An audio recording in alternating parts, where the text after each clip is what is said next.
आपको मैं ये बताना ज़रूरी समझता हूं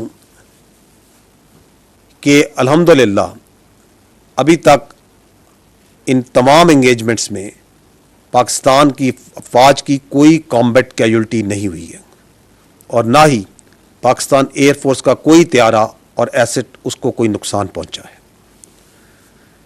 एक और चीज़ जो कि अहम है कि ये हमला भारत का किस वक्त किया गया। ये उस वक्त किया गया जब पाकिस्तान एक प्रोसेस में था जिसमें इंटरनेशनल मीडिया को और लोकल मीडिया को वो इन तमाम जगहों पे लेके जा रहा था जिनके बारे में भारत एक फॉल्स एलिगेशन लगा रहा था कि these are those training camps जहाँ से पाकिस्तान दहशतगर्दों को तरबियत दे रहा है और यहाँ से दहशतगर्दी कराई जा रही है।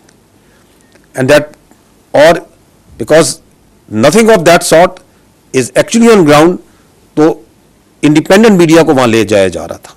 और आज इसी सिलसिले में भावलपुर और मुरीदके ने भी मीडिया में जाना था। तो इससे पहले कि उसका राज फाश होता, भारत ने 6 और 7 की शब के दरमियान ये बर्बरियत और ये हमला किया। हाउएवर टुडे पाकिस्तान की हुकूमत ने इंटरनेशनल मीडिया को और लोकल मीडिया को तकरीबन 150 के करीब सहाफ़ियों को इन जगहों पे लेके गया है।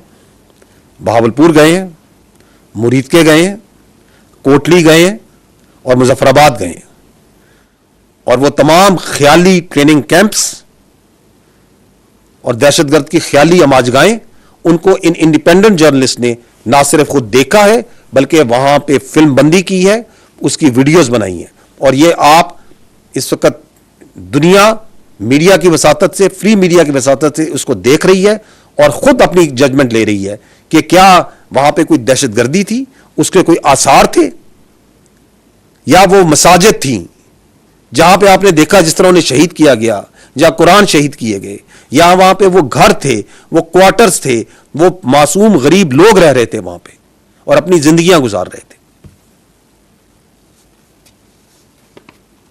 मैं नेक्स्ट पॉइंट में ये कहना चाहूंगा कि other than the damage that you have seen that was inflicted by this blatant aggression that was done, there was yet another threat that happened on the night of 6th and 7th, और वो थी international और domestic flying के against. किस तरह जब ये air से अटैक लॉन्च किया गया तो उस वक्त 57 फ्लाइट्स वर इन एयर। आप इस शॉट में देख सकते हैं कि देयर वर मल्टीपल फ्लाइट्स जो उस वक्त एयर में थी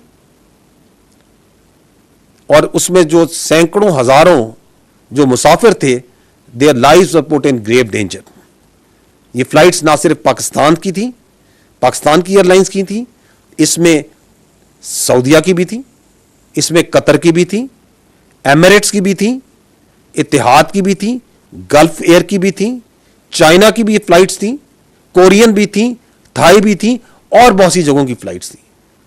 और इन तमाम पैसेंजर्स को भारत ने अपनी एग्रेशन की भेंट चढ़ाने के लिए खतरे में डाला। I don't think there has ever been something like that has happened in warfare before, if you can call this warfare और what else we can name it.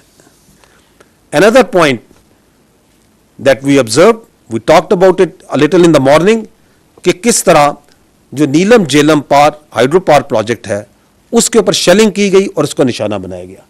आप इस अगर देखें तो यहां पे आपको जो डैमेज है, कुछ डैमेज जोन से है वो नजर आएगा। ये चलाइए इसको। तो ये नीलम झेलम प्रोजेक्ट जो नुसैरी डैम है, ये वहां पे आपको नजर आ रहा है कि कैसे उस पर शेलिंग की गई है।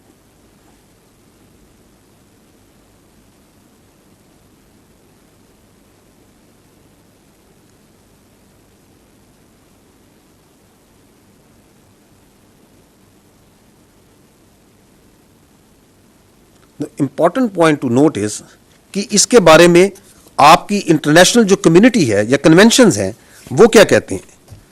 आई will take a minute so as to bring to your notice कि article 54 of the 1977 additional protocol 1 of Geneva convention, क्योंकि ये कुछ कन्वेंशंस हैं, कुछ नॉर्म्स हैं जिसके मुताबिक तमाम ममालिक एक दूसरे इस ऑर्डर में जिंदा है। तो आर्टिकल 54 जेनेवा कन्वेंशन का क्या कहता है? वो कहता है it is prohibited to attack, destroy, remove और render useless objects which are indispensable to the survival of the civilian population. और उसमें सच एज में वो कहता है in that includes drinking water installations and supplies and irrigation works.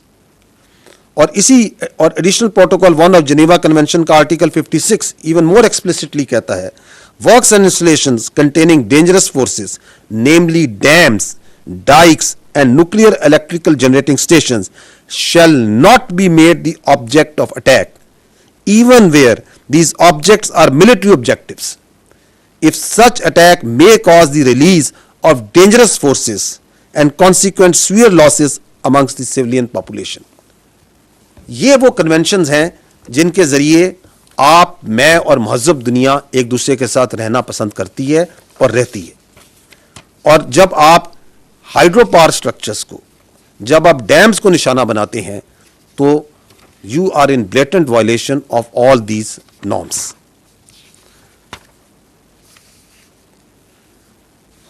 आज मैं आपको ये बावर कराना चाहता हूं कि आज कौमी सलामती कौंसिल कमेटी का जो इजलास हुआ है, इसमें यह तय पाया है कि अक़वाम मुत्तहिदा के आर्टिकल 51 के तहत पाकिस्तान ने दिफा का हक इस्तेमाल करते हुए मुसल्लह अफवाज को मुकम्मल इख्तियार दिया है कि वो मुनासिब वक्त, जगह और तरीके से जवाब दें। कौमी सलामती के एलामिया में यह बताया गया है कि in consonance with article 51 of the United Nation charter, Pakistan reserves the right to respond in self defence at time, place and manner of its choosing to avenge the loss of innocent Pakistani lives and blatant violations of its sovereignty. The armed forces of Pakistan have duly been authorized to undertake corresponding actions in this regard.